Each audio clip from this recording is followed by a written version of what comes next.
So, Ayelet, is it Baron or Baron? Baron. Ayelet Baron, who I was thinking about how I was introduced to 2 years ago, and we got a chance to quickly see each other's work, but we didn't get a chance to have long conversations. But you are a prolific social media contributor, and I love following. I literally just went to Twitter to check out, what you've written recently, and 3 times today you've written beautiful things. So I know you're editing a book, so maybe that is why your brain is as on fire as it is with these thoughts. But it was, I just love what you post and how you post, because I think that you bring such a humanity to this work that we're all talking about, and you frame it just so beautifully and give us permission to kind of lean into that side of it. So just in terms of introducing the world to this and to you, I described you in my own head as a recovering corporate executive or corporate C-suite executive. I don't know if that's fully fair. I don't want to put words in your mouth.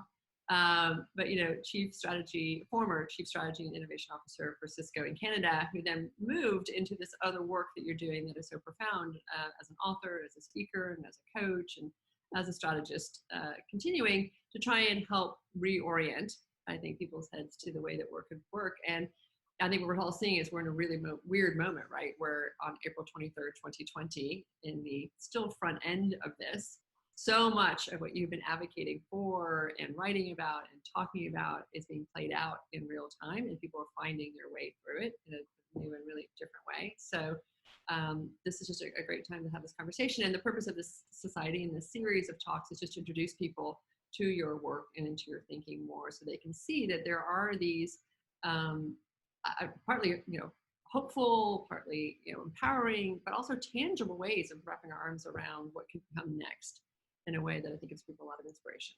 So, sound good? Sounds great. I'm so excited to be here. I'm just going to take this off because it's rattling. I just moved my dog out of there, otherwise we'd hear his collar going. Well, so the first is, and we don't need to talk a lot about it, but I do think it's important for people to know that you did do this, big job. How long were you at Cisco in Canada? Well, I was in Cisco globally. Canada was my last job. Okay. So I started off in IT. I was on the IT senior staff working for the CIO. So how long were you part of the corporation? About 13 years. Okay, so a fair amount of time, right? Which then inspired you to write the book, which I've written down over here somewhere. A new vision, a journey to corporate sanity. I love it, right? So I don't know if you want to take people just quickly through that journey about how you went from here to there, and then what you might be writing about now, and we can talk about the current work and what your thinking is about where we are. But I'm gonna take us a bit of a journey. Sure. Yeah. Well. It's great to be on this journey with you. I've also been following your work, and I think what you're bringing to the world is really important, and we need more humble leaders in the world, but we also need to recognize that, leadership is not outside ourselves. And that was a big part of the journey that I was. So I followed the manual of success, and I did what was outlined for me about being successful. And I often kind of looked around and said, what is going on? But I followed it, also on my personal life, got married and did the checklist. But the first time I fired myself was I fired myself for my PhD program. I was very, very close to finishing, but I found that the institution that really talked about freedom of thought and freedom of speech didn't practice it when it came to my work. And I wasn't allowed to do what I was really wanting to do in terms of my research and contribution. And I thought, okay, if this is a confining space, I'm going to go outside and get a real job, which I did. And it's kind of funny because I started my professional career in market research. I used to do public opinion polling and really learned about human behavior and listening. And I had this amazing opportunity to really study people from the front lines of doing all kinds of market research studies. And that brought me into different places. And my last corporate job was at Cisco, which was amazing because I was hired in the late 90s. I got to work in IT with a CIO. In 1999, I launched the first online community within Cisco, and also a daily portal when the technology couldn't do it, but really looked at how do we give our people the information they need to be successful in their job. That's my definition of communication. And when my boss retired, the CIO at the time, to be a very successful venture capitalist in the Valley, I moved into worldwide sales strategy and started working around the world. I've worked in over 100 countries, I think. Wow. And got exposure like firsthand to technology and also what's possible. And I'm one of those people that I love technology when it's used for value, when it's integrated into our lives. Because I think like this pen is a technology. I don't think technology is just the digital part of it, but really adding to human life. And the last job I had before I fired myself from a very successful corporate career at Cisco was Chief Strategy and Innovation Officer. And when I joined the team, my boss asked me to help us get from number 6 in revenue to number 3. And when I left, we were number 2, which meant that we were the largest revenue generating country, a tiny country like Canada. And a lot of it happened because we went out and had conversations with people on the team. We understood the customers, we understood the partners. And in some ways, I regret the work that I did because we were so successful that they ended up blowing up our team after I left. And, you know, when I left, I was replaced with 3.5 guys. And I thought, this is insane, you know. And even when I used telepresence, I was in a situation where my plane crashed trying to get to work because I used to travel a lot. I used to be one of the top 100 flyers in San Francisco for United, and I had like one of the worst things, and then I had to go on medical leave. And when I was on medical leave, I started seeing all the emails and still working the first 2 weeks after that. Even though I was supposed to be on leave, I was working like crazy. I felt so responsible. And then one day it just hit me. And I went to the doctor and he said, if you continue this way, you know, what's more important to you, your job or your life? And I made the decision that it's time to start living. And I set a meeting with my then boss and I said, hey, I'm leaving. And he said, no, you're not. I'm like, I could stay on the payroll for, you know, another quarter, but I think it's better if you find somebody to step in because I'm not coming back. And he said, but you always play hurt. And I said, what does that mean? And he said, you always put the company before yourself. And I said to him, well, no more.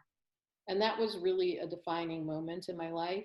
And I always stayed on because I was like the executive sponsor for the women's group and for the younger generation. And I thought, I got to suck it up. You know, I got to be there because all these people are depending on me. And in that journey, I was not there for myself. And it was the beginning of a journey of becoming whole, of really looking at how do we integrate ourselves and how do we take care of ourselves. And that self-care is really, really more important.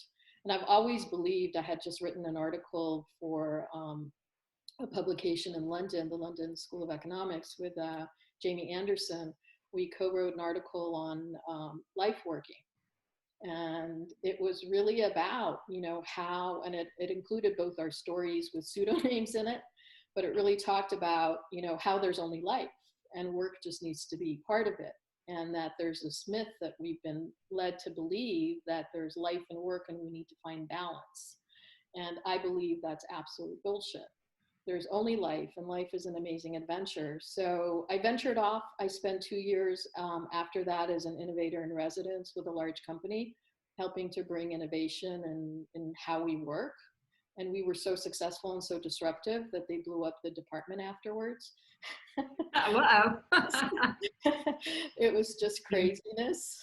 And, you know, really changing how we worked across time zones, across purpose, bringing people together based on what we were creating in the world. And I went on a trip I never thought I would go to the Amazon rainforest with Lynn Twist and a group of 17 amazing women focused on maternal health. And it was life-changing. It was, I got this invitation from a friend of mine, and I was like, oh, I can use a spa right now. I'm not sure I want to buy, all this stuff and trek into the Amazon. It was nothing on my list ever to do. And I was so grateful, because when that little plane took off in Puyu, I actually saw my old self waving goodbye. And when I was there, I was really thinking about writing a book for the individual, which was like, I had started. But when I left that trip, I realized how crazy corporations are, and how crazy we are, because we're not separate from corporations, and that we need conscious leaders in the world to really stop the insanity of what we're doing at the cost of our own personal lives. And I thought, having my background, I could, and having been in a lot of very senior boardrooms and situations, that it's not like I'm writing a theoretical or I'm an academic. I could write it from the front lines. And in that, I met over 30 people whose stories I share in the book were amazing, from like one of the co-founders of the B Corp to just amazing people that are doing amazing things. And it wasn't about the companies. It was really about what leadership means to them. And each one of them has like an amazing story. So the book is really long. And good, that makes me feel better, because I'm working on, well, it's funny, I was going to jump in and say I'm trying to finish my very first book, and the title of it comes from a word that I learned from Peter Vanderwouwer, who's in your book. Yes. So when I saw the list of the people that were there, I'm like, Peter, we were part of a community together, and he once threw out this phrase, and I think he probably has a completely different definition of it than I have, but the word stuck, and it just felt like such a powerful thing. So the links between all of our thinking and our work is really quite extraordinary. Years ago, Emma and I started a blog called Cultural Acupuncture, and it was sort of our wish to be able to create an institute for accelerated understanding. We just wanted people to understand more quickly what was happening and how to navigate it, so we could start building more relevant solutions on top of it. But it was called Cultural Acupuncture because of this idea that, like, you're doing your thing here, and Peter's doing his thing there, and I'm doing my thing there, and it's all radiating, and at some point it becomes the bigger force. And I feel like we're right at the cusp of that. So this is not just about women that are doing extraordinary things, it's about men and women that are doing extraordinary things, but from a different point of view, I think, and with a more open, much more humanistic, much more connected intention and delivery. Like, we're not just talking about it like that's how we're building what we're building. So I do love the stories that are in your book, and I'm excited to read more. Like, I didn't spend enough time with it, but I love the collection that you put together. And it's interesting, there are actually more women in the book than men, but the women have a very amazing balance with their masculine, and the men have a very amazing balance with their feminine. Right. And that's what I'd like to see, is bringing our whole self to the world, because it's not about, human history just repeats itself if we continue with the separation and the division. If we Emma and I were wrestling with the name of this. So basically, this came out of work that was done to identify a bunch of leading female futurists, and we felt like some people were missing from the list. We put some more names on the list, and then Blake Morgan wrote the whole piece in Forbes that had all of us included in it. And Emma has suggested that we all that we get a chance to know all these amazing women. Like, how can we get to know them? And so we've named this the Femme Futurists Society, but we specifically called it Femme versus Women, because I do think that there is a femme that exists in a big range of people, right? Whether binary or not binary, men versus women, however, that can tap into this piece that we're talking about. So I totally agree with you that there's a calling to that right now across all of us. Yeah, because just replacing the deck chairs on a sinking ship really doesn't make a difference. It's going to sink. And so we need all of us to really go inside first, to be able to really go create the world we want to live in. And that's what's possible. I mean, with everything that's going on in the world right now, I feel like this is one of the most amazing opportunities. And my dream is that whoever is ready comes together and is able to create together, because this notion of competition or winning at all costs, I mean, I think it's appealing less and less, but I think, we have one of the biggest viruses we're facing today, which is the virus of the mind and the virus of fear. And if more Talk people, about the virus of the mind, because virus of fear. I completely agree. What do you mean by virus of mind? I think that we imprison ourselves in our mind, and there's nobody that needs to let us out, because when we start really digging into fear, there's rational fear, which today, Mama Bear and her three cubs were outside playing, and I stayed inside because I had rational fear, even though the cubs were so cute and they were running around, and, Mama Bear only growled at me through the window once. But I had this rational fear of knowing not to go out and go hug them, or walking into traffic when we had traffic. And then there's this notion of irrational fear, which is, I'm not good enough. I'm not enough. Why'd I say that? What are they thinking of me? I can't do that. And the virus. Is that for men and for women? Depends on the conditioning. I think a lot. I don't think it's gender related. I think it's the beliefs that you put in your mind, or that, I just wrote a piece, and it's in my upcoming book, about ancestral imprints in our mind as well. That we carry these voices in our mind, and they might not be ours. They might be a parent or a grandparent, or someone, or a teacher, or someone who told us, or some point of shame or trauma that we experienced in our lives that we carry with it. So it's the beliefs, and then it's the conditioning. When I told my dad that I was dropping out of the PhD program, his heart broke, because he didn't get it, because he never had an opportunity to go to school until he was older, and then he went and got his degrees. And so his dream for me was always, to do that. And I was this close to being Dr. Baron, and I chose not to do that. And for him, it was heartbreaking. So there was that voice in my head that was going on. And so we have this virus of the mind that each one of us, whether we're male or female, but through the conditioning, through the society, through the country we were brought up, through the schools we went through the parenting. My first memory in life was war. When I was 3.5 years old, war broke out in my country. And if my side lost, I wouldn't be here having this conversation with you. But for other people, war broke out in their household when they were 2.5 years old, when their parents were fighting with each other. And so was my war more than theirs? No. I mean, it's the imprints that we each bring with us. And then we're supposed to go to work and be these like phenomenal communicators and collaborators and team players. And, to your point, and sort of one-dimensional human beings, right? Because I think that we are asked to be all those things, but also at the expense of whatever the other things that come with us.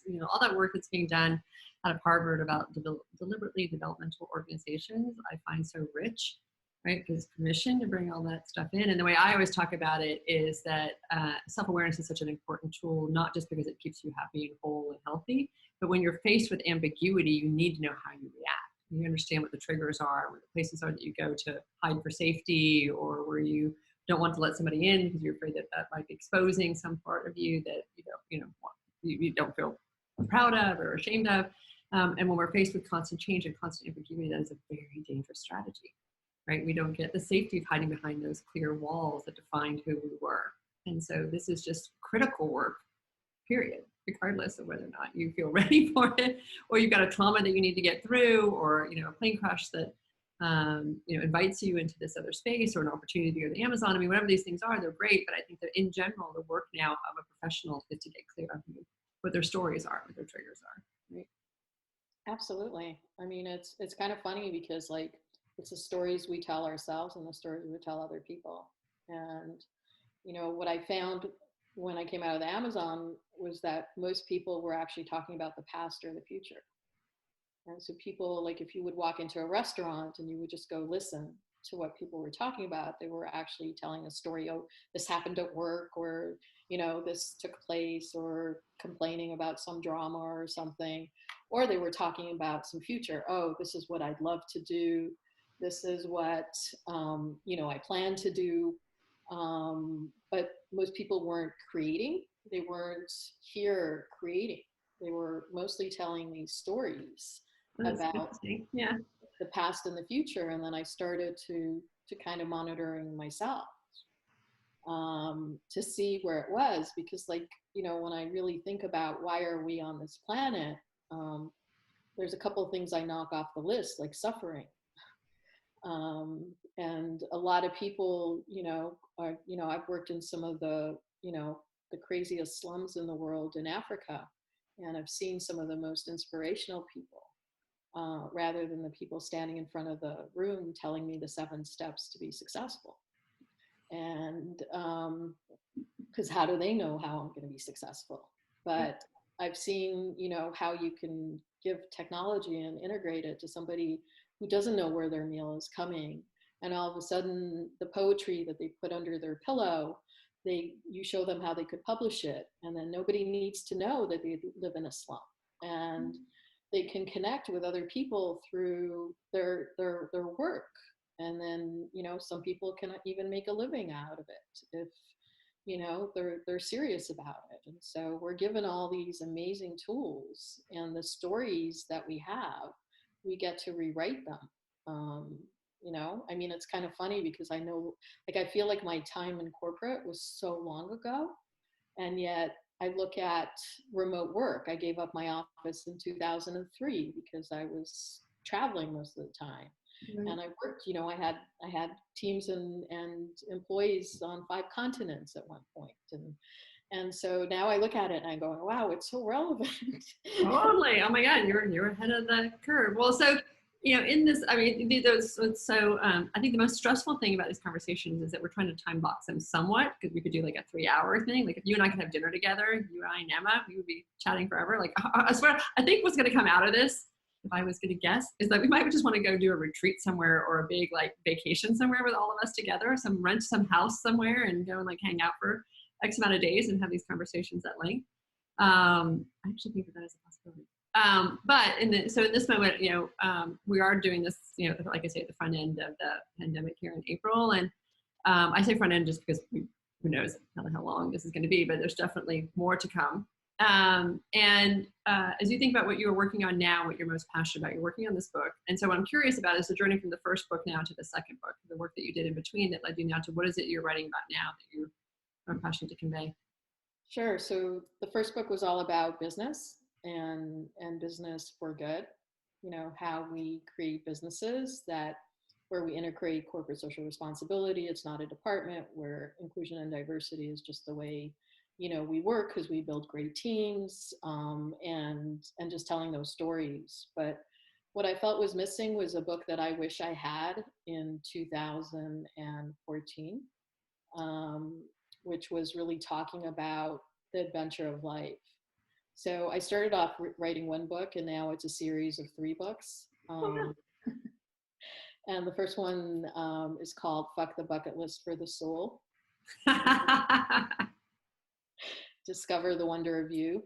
And it's written by the universe with me, because really what I found in 2016, I left Silicon Valley in San Francisco, and I moved to the Sunshine Coast of British Columbia in Canada, and with a dream of starting an academy here, which failed miserably.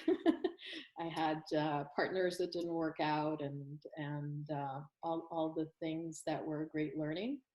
But what I realized is that this journey for me was like the first book is really Discover the Wonder of You. The second book is Fuck the Bucket List for the Adventurer, trekking into the unknown, which is very timely for now. And the third one is Fuck the Bucket List for the Health Conscious, trusting our hearts. And for me, a lot of it is about how do we become whole. Both if we can lead a healthy life as individuals, then we can go out and create healthy systems for the world. And so I often ask people, like, do you know who created the sun, the moon, the earth, the animals, the oceans? And people have different versions of bodies, but nobody could tell me for sure who did that. And then I say to them, do you know who created government and taxation and marriage and healthcare and education and financial systems and housing? And people say, well, some people know and some people also don't know, but they're all made by us, by people. And so the premise is that when we can have a healthy life, when we know whether the food we put in our bodies, the people we put in our hearts, and the beliefs we put in our mind are healthy or toxic for us, not for anyone else, but for us, then we could lead a healthy life and we could become powerful creators in the world. I mean, what would be amazing for me, like through what you're doing, is to find, a few others who are on the same mission and finding a way to create these systems. Michael Strong's in the first book, and he is revolutionizing education with Socratic learning. And he's a force of nature. And so how do we support, how do we come together? How do we say enough with the competition, enough with winning at all costs? How do we create healthy systems where we look at unity, not conformity? And we don't have to be the best. And so my goal with these books is to find the 1% of the 7.7 billion people on the planet that are ready, because this book isn't for everyone. We know a lot of those people, and Emma and I are working on another adventure that, I gotta get through this book and I gotta get through a couple other things first. But it's always out there, this other collective that we work together that are the people who are building the next. And when we get through this moment, we will compare our list to your list and who you found through. When is this book? I guess, are you on the number 1, 2, or 3 in this series right now? I've written all 3, and early readers told me that there's a lot of information and the books serve like binoculars for their souls. And so I decided to split it into 3 instead of 1. Right. And now I'm beefing up each one. So the first book should be out in the fall of 2020.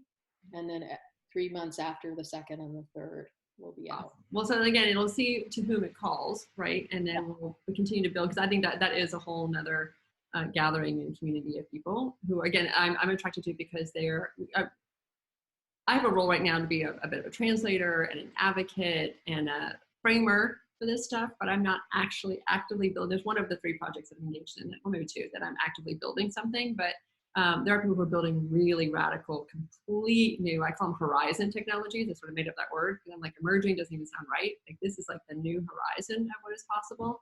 And it is the integration, again, of a whole, very, very humanistic, collaborative sense and sensibility put into the most cutting edge technology that that we are able to see at the moment. And that's the marriage that excites me, right? That's the part that excites me, both on a technological and an economic structure perspective. We're also working on a project that has to do with that, because I think these are the things that incentivize and frame and help make visible that value that we see that is, often invisible or discounted as not important. And so we can change the metrics and the yardsticks around that. We can change what we're aiming for. But I think it's that piece that we can see out there, right, that gives me tremendous hope and inspiration. And what I'm trying to do is help people build capacity so that when that becomes realized, they embrace it. And because I think it gives me hope. If I didn't know that existed way on the horizon, I'm sure I'd be a lot more anxious than I am right now. Because I know that is possible on the horizon. I've met the people who are actually building it. I have a lot more hope. But I think if I just and here's where it's going to be in 10 years, people don't believe us. They don't think it's possible, and they don't know that they don't trust themselves to know that they'd be able to navigate very successfully in that space. So I think we're in this really interesting moment right now of building capacity for people, right? Oh, I love it. And I think, I often say to people, like, so did you ever imagine, again, before the pandemic, before the shelter at home started, did you ever imagine that, like, you would want to get somewhere and you would go to an app and a private car would show up in your driveway or wherever you are, and they would have your credit card information, and you would get into their car and they would take you to where you need to go, and that later on you would trust your children's safety to put them in this car?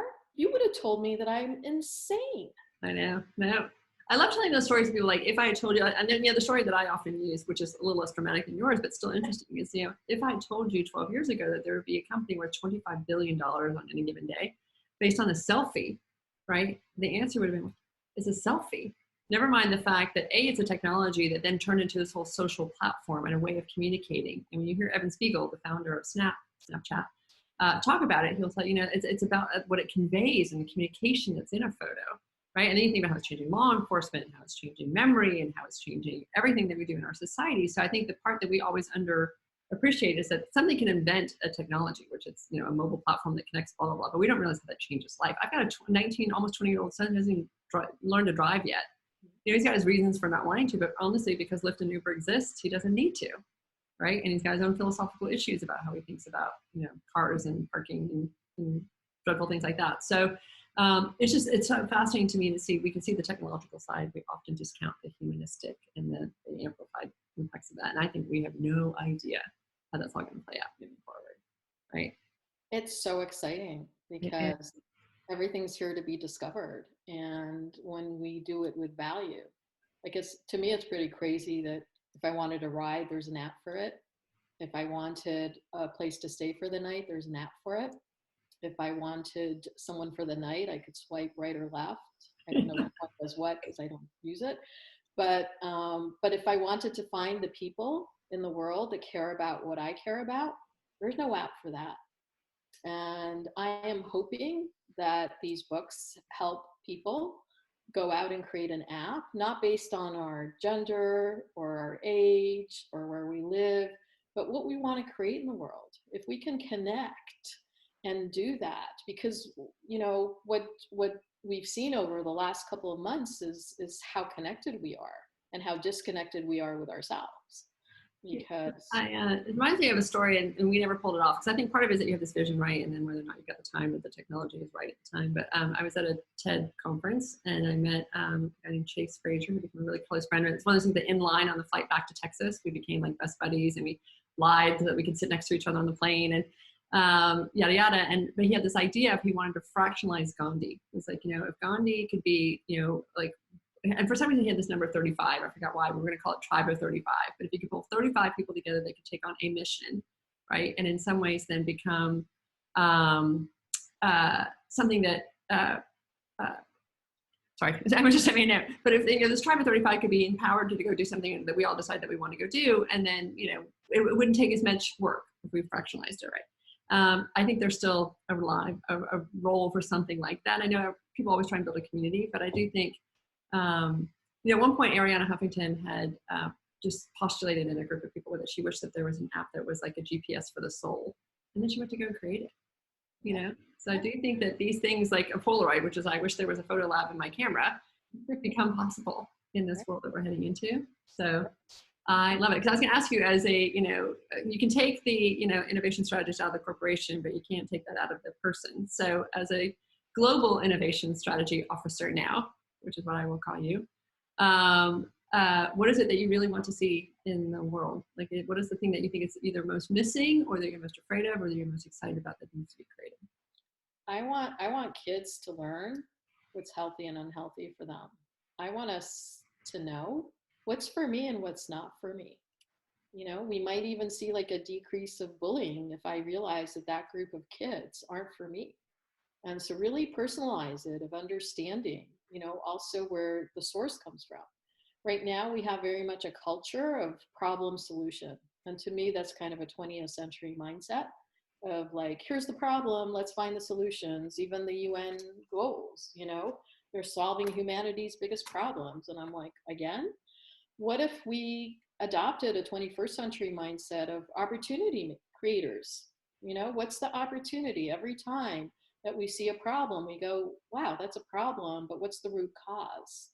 It drives me nuts that in 2019, the WHO classified burnout as a mental health issue, but not greed, not productivity, not efficiency, not stock value. I was going to say, exactly. And so we're accepting this state of busyness. I was having this conversation. Someone said to me, when I was a kid, I used to lie on the grass and I would look at things and, I would dream about the horizon, what's possible. And now the kids are all with these devices. And then they start kind of like talking about the technology. And I'm like, the technology didn't do anything for us. When I was a kid, I loved books, but I was never allowed to read books at the table. I had to have a conversation at the table. And so it's us who sets the rules. And what I like to see in the world is for us to find our power and stop giving it away to consumption of things outside of ourselves, and really be able to be grounded in reality, to understand that we're not separate from nature, and that nature is our biggest teacher. I worked on a documentary film last summer called Fantastic Fungi, The Magic Beneath Us. And it was just such a great experience to really understand the communication that happens between the trees and the fungi. Right? Isn't that fascinating? I know we've been talking, that's actually referenced briefly in our book, but it is an extraordinary not just ecosystem, but just like thriving system. Absolutely. And so if we took, like, we don't have to take a walk in nature because we are nature. And, you know, right now my heart goes out to people who are stuck in little apartments with people that they haven't seen because they were traveling all the time. Or again, I'm talking to a certain demographic that would be interested in the conversation that we have, because there's all kinds of different situations that people have. And so I'm not ignoring it, but I'm just saying that, you know, for people, it's like, all of a sudden, what are they missing? They're missing a human connection. We're missing, you know, the ability to go outside. I mean, it's crazy that you could stand in line with gloves and a mask to go into a store, but you can't go to a park. It's just, I mean, yeah, I'm with you on that. So finding the power within us and our voice, like, that's my biggest dream, is that if more of us were understanding what's healthy and unhealthy for us, and where our power source is, and being able to tap into it and say, hang on a sec, this is what I was told all this stuff, but it didn't bring me joy. So, and I don't can I just push back on one thing though, because Sure. I talk about life working, which I think is true. And I think that for some people inside a corporation or not, I mean, I love my work. I'm so passionate about my work, right? My children get to see that I'm so excited about my work. And it does infuse a big part of my life. And it happens to be that I end up doing more of it from home. No, I am traveling less, so I get to see my work more. But there are people inside corporations who feel that way too, right? Do you think it's always inside corporations that we lose our souls, or? No. I think it's the universal manual of success we were given, right? I mean, just go and observe. I mean, the most beautiful thing we could ever do is be an observer of life and watch a young couple that just had a baby. On one side, they're super excited, and on the other side, they don't know what the hell they just got into.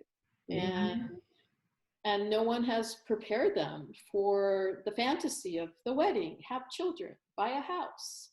And so, you know, I think it's the mindset again, the mindset of understanding that, like, I don't believe that you have to be positive all the time, because life isn't great all the time. You know, to be human means to feel grief, to feel sadness, and to feel joy, but to feel deeply into all the parts of us. And so I think that it's not just in corporations, but I think we have a lot of arrogance when we talk about the future of work, and we forget the people that are working 3 jobs to just feed their families.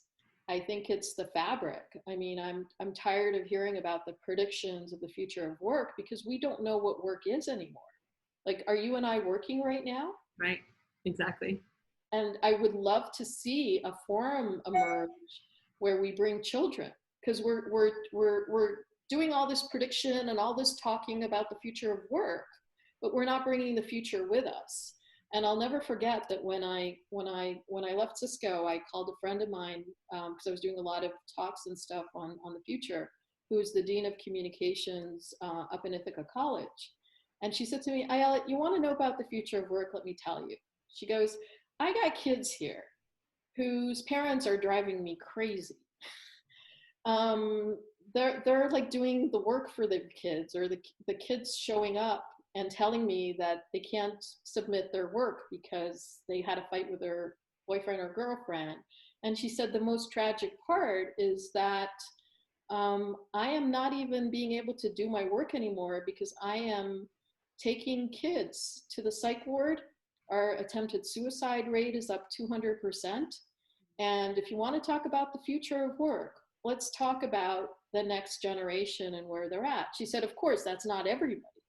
And so I think like right now, imagine that we had kind of like and again, we can create whatever we want, like a hackathon with kids and us talking about what should work look like in the future, and what kind of life do you want to live? Because we build houses right now, and the house tells us what we're supposed to do in that room. Like we build playrooms and dens because nobody lived in a living room. And so, you know, we get all these blueprints of how things are supposed to be, but we have an opportunity now to draw outside the lines and say, how do we want it to be?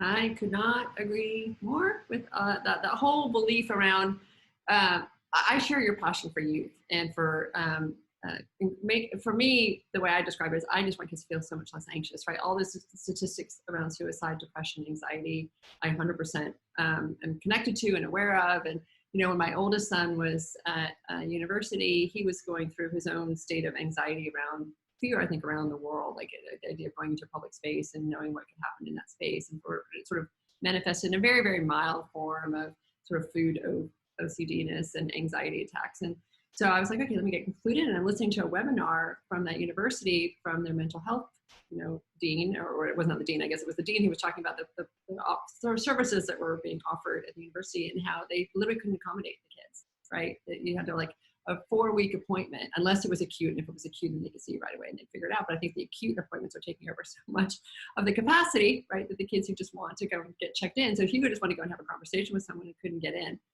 And, you know, for him, it has subsided, and we spent a lot of time doing our own work around it. But I really feel for these kids. And I ran 6 TEDx youth events with high school kids. And so to help, I just was like, okay, there's a whole constellation of things that go to it. By the way, I don't think it's social media. It's a whole bunch of other stuff, from lack of summer jobs to parents who overdo this to all that stuff. But I felt like here's my little contribution to it, which is that we want to create the career fair for the future, so kids can better understand how these technologies are going to impact the areas that they're passionate about and start to get some, you know, start to let their imagination wander about what they could learn. But one of the things that we built is on the badges. We did it in 2019. We were going to do it in 2020 during South by Southwest, and you know, we all know what happened there. So hopefully we'll bring it back in 2021. But what was cool about the badges and when we thought through this whole thing is that we had the kids list the career area that they're interested in, the technology that they want to learn more about, because I really think curiosity around this stuff is important. But then we also had what their personal superpower was. Because I felt like that's the stack, right? If I can be curious about like an area, I can be curious about technology, and I can be aware of what it is that I can bring to a moment that, you know, whatever that is, I'm more, I have more confidence moving into a world that looks so different and is changing so fast, right? And I can, to your point, create my own story. I've been invited to give actually a TEDx talk at a university, and it will be about creating your own narrative, right? That you are empowered to create the narrative. And I don't just mean like the narrative of your story. I just mean it's a positive or negative. Like the stories that they get right now are so negative, right? That it takes tremendous willpower to be able to look around it. When they hear you speak, or they hear me speak, or they read something else and they think that, wow, there's another possibility there, right? So I think there's a lot that goes into this conversation. I think it's such an important part of it. So I'm totally with you on the future of work. It's a very, I think work is an outdated word, in all honesty. And I make the distinction between the future of work and the future of working. But even then, I think that, to your point, there's a lot that we do on the planet that we do because we're passionate about it, and we may not get paid for it, whether it's cleaning up the environment, whether it's having a child, whether it's having this conversation. And so part of the work that we're trying to go down the other end is kind of make that part of life more, I don't want to say accountable or creating a value for it. It's just more visible, more appreciated, which then leads to a whole bunch of other stuff that has to do with how we create financial scaffolding for people in this future that might look really different. Oh, absolutely. And soon too. Well, yeah, I have sooner for sure. Unfortunately. I have for you though.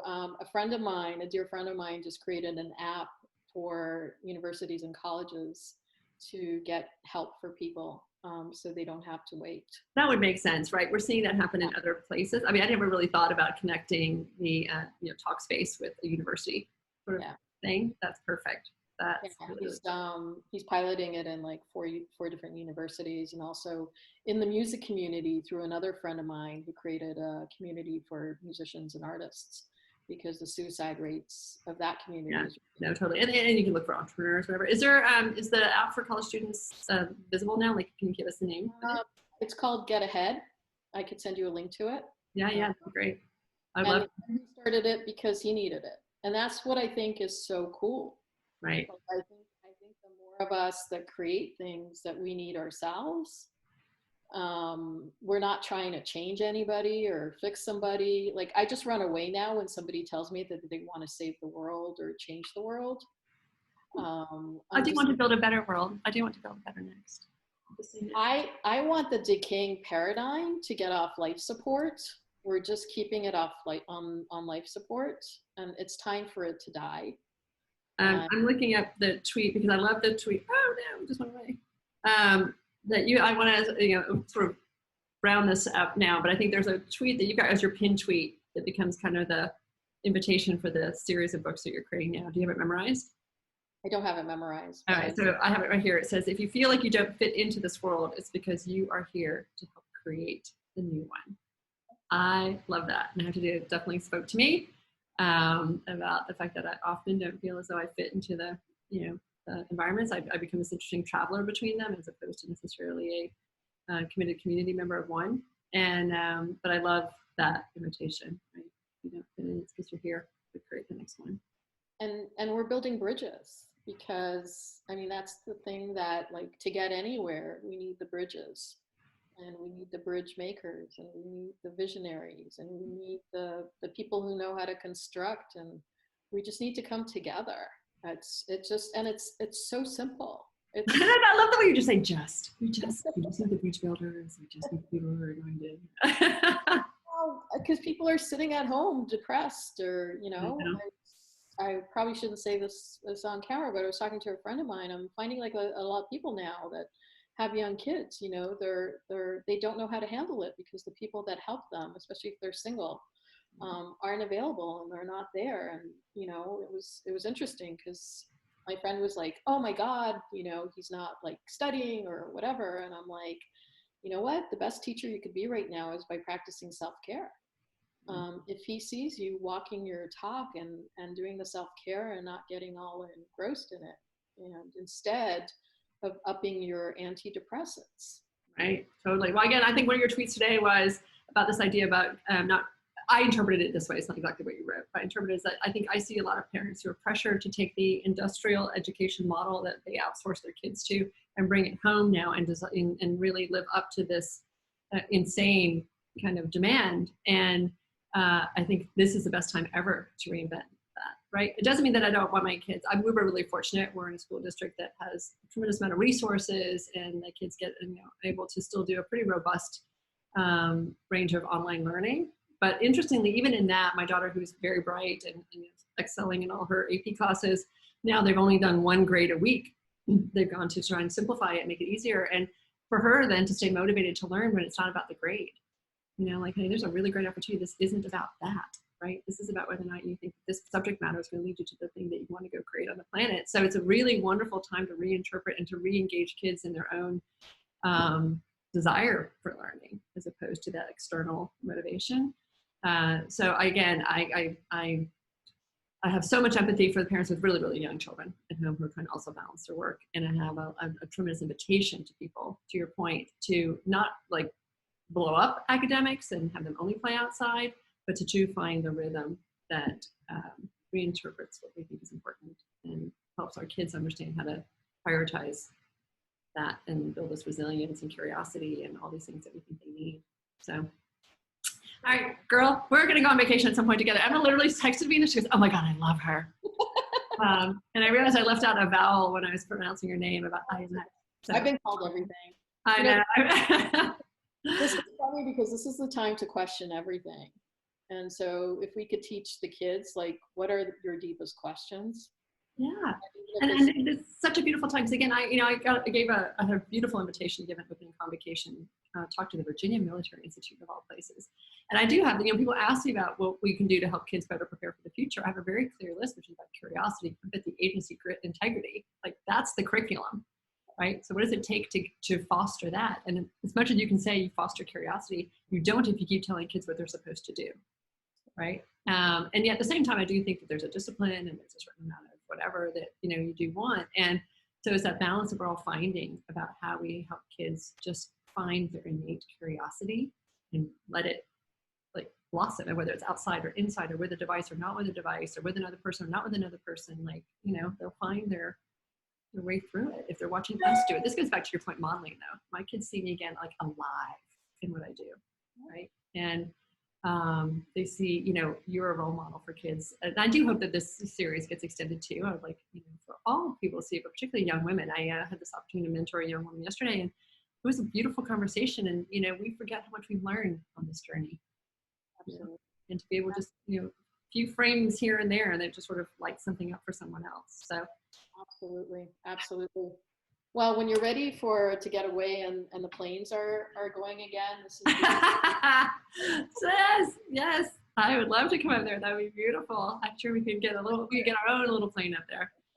In the meantime, I think that, you know, what we have discovered in these conversations is that they are deeply, we just start the spiral, right? And we want to keep going deeper and deeper. And so it would be great to, hopefully we'll still continue this thing rolling into the fall, and then once your books are out and we can, you know, figure out how to do something with that. And we've also talked about potentially creating bibliography of more links for people to be able to get deeper into this work. So, you know, who knows how this is going to blossom, but I'm so glad that it gave us a chance to have this conversation. Yeah, this has been great, and thank you for your support as well online. I appreciate it. I'm going to be launching a website called heartpickings.com. Oh, good. Because there's brain pickings, which I know Maria's a really good friend of mine, actually. But this is for the heart, and I hope it kind of connects, but it's really about providing healthy and unhealthy. Oh, I love it. That's great. Yay. All right. Well, we will continue to follow your work and, you know, tout it. And I don't know when these talks are all going to go online in the next couple of weeks. We'll get it all sorted out and let you know. But in the meantime, thank you for everything that you're doing to help us all navigate better and stronger. And we love you.